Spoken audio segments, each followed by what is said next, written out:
Okay, now we're going to talk about the erythrocyte. Remember, erythrocyte is the same thing as the red blood cell. They all have the same form and function. The function is basically to transport gases, mainly oxygen. The form is called biconcave because if you're looking here, you have one concavity here, right? This part is concave and this part is concave. The red blood cells, one very important characteristic that they have is that they do not have nucleus. No nucleus, no cell organelles, in particular, no mitochondria.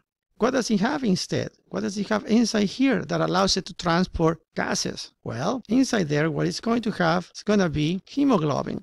If you scroll down, so again, job of the red blood cell is to transport gases. That's not the only job. It also helps us regulate the pH. That regulation of pH is controlled by this chemical reaction that you see here. Carbon dioxide plus water is going to give you carbonic acid. The carbonic acid is going to dissociate into hydrogen plus bicarbonate.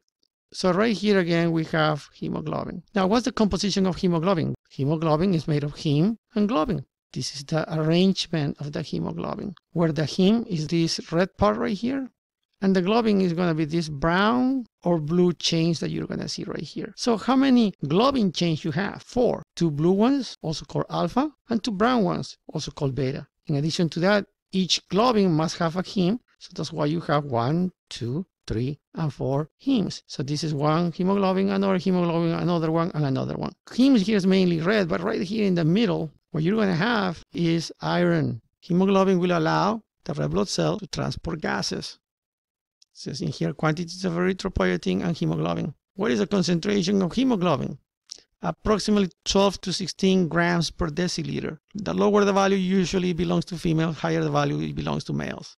The erythrocyte life history, basically where it's created, for how long it's going to live, and where it dies. The red blood cells, or erythrocyte production, is going to happen in the bone marrow by a process called erythropoiesis. Erythropoiesis is a process by which stem cells, as you can see here in this graph, stem cell, it has the ability to produce red blood cells. You're going to see other graphs where the same stem cell is going to give you white blood cells, and the same stem cell is going to give you platelets, because the stem cell has the ability to produce multiple different lines of cells. While hormone stimulates the production of red blood cells. This hormone is called erythropoietin. The erythropoietin is a hormone produced by your kidneys. When we lose red blood cells, the kidneys are going to get this information, and as a consequence of that, it's going to produce erythropoietin. Erythropoietin will travel to your bone. The stem cell is going to get stimulated, and you're going to produce more red blood cells. Now, once you produce a red blood cell, for how long does it live? 120 days. After that, they become old, and usually they get trapped and destroyed in the spleen. What happens when you destroy the red blood cell?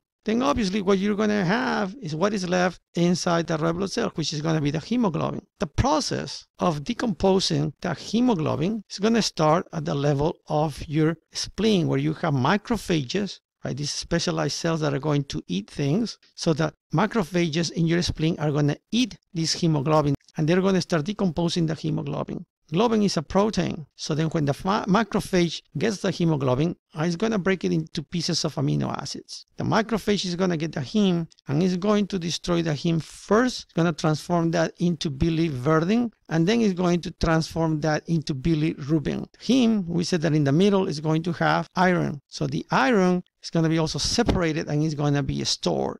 So where do we produce red blood cells? In the bone. After they are produced, for how long do they live? 120 days. What happens after 120 days? They get trapped in the spleen. What happens in there? The macrophages in the spleen are going to eat the hemoglobin by a process called phagocytosis. Here's the hemoglobin that was phagocytized by the macrophage. What are the components of the hemoglobin? Heme and globin. So the first step in destroying this inside the macrophage is going to be to separate the heme and the globin. We said the globin is just a protein. So then that part is going to get destroyed into amino acids. Here you go. Now we said the heme has 2 parts. So the heme is going to get separated into iron, which is going to get stored in the liver for reuse if it's necessary. And the other part, the heme, is going to get transformed into bilirubin, biliverdin, bile, and then it is going to go to the feces.